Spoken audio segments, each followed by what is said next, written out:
কাবাডী হয় এপ্ৰিল মাহৰ ভিতৰত নিৰ্বাচন হোৱাটো সম্ভাৱনাটো বেছি দেখিবলৈ পাইছোঁ মই সেইকাৰণে কৈছোঁ 4 মাহ মুঠতে যিটো 5 বছৰ যিটো টাৰ্ম এই 5 বছৰ টাৰ্মটো এপ্ৰিল মাহত 8 তাৰিখত শেষ হয় এই হিচাপত মই কৈছোঁ যদি আগৰ নিচিনা যদি ডিচেম্বৰ মাহত যদি নিৰ্বাচন হয় তেতিয়াহ'লে 6 বছৰ ৰান কৰা হ'ব এইটোতো যুক্তি নাই 5 বছৰ টাৰ্ম এপ্ৰিল মাহত 8 তাৰিখত শেষ হয় সেইকাৰণে মই এপ্ৰিল মাহত নিৰ্বাচনটো হ'ব বুলি কৈছোঁ আৰু যিটো নিৰ্বাচন এই নিৰ্বাচনত আমাৰ বিপেফ দলৰ যিটো প্ৰস্তুতি এই BTC নিৰ্বাচন খুব ভাল ওদালগুৰিৰ পৰা আৰম্ভ কৰি কোকৰাঝাৰলৈকে আমাৰ পজিশ্যনে 1 নম্বৰত আছে সেইটোৱে 100%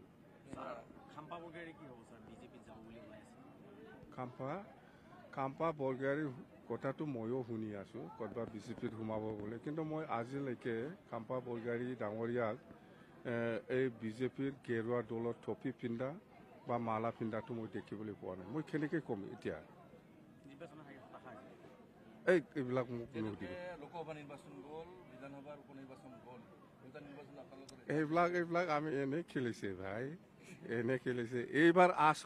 আচলটো আমি খেলি আছোঁ BTC এলায়েন্স কাৰো লগত নাই BTC নিৰ্বাচনটোহে আচল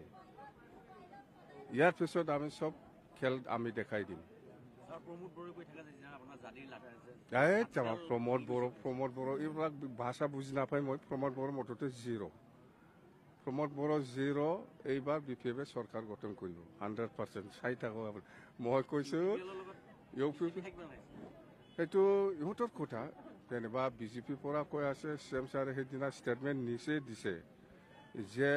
BTC নিৰ্বাচনত বিজেপিয়ে UPPৰ লগত নিৰ্বাচন নেখেলিব বুলি অলৰেডি ডিক্লেয়াৰি দিছে আৰু মই গ্ৰাউণ্ড লেভেলত যিখিনি গম পাই আছোঁ UPPও বিজেপিৰ লগত নেখেলিব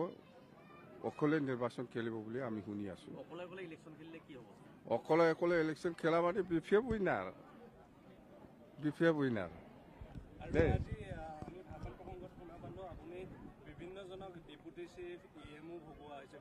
একদম ওদালগুৰিত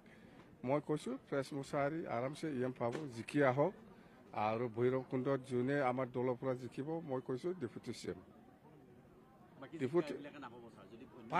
পাব ই মেলা EM আছে মেলা ডেপুটি CM আছে পাব নাই আপুনি ৰাজস্থানত দেখা নাই 2জন ডেপুটি CM আছে আমিওতো দিব পাৰে আহিলে দিয়া হ'ব নিশ্চিত চৰকাৰ আহি আছে চিন্তা কৰিব নালাগে আপোনালোকে আগৰ নিচিনা বিৰাট ভালকৈ থাকিব পাৰিব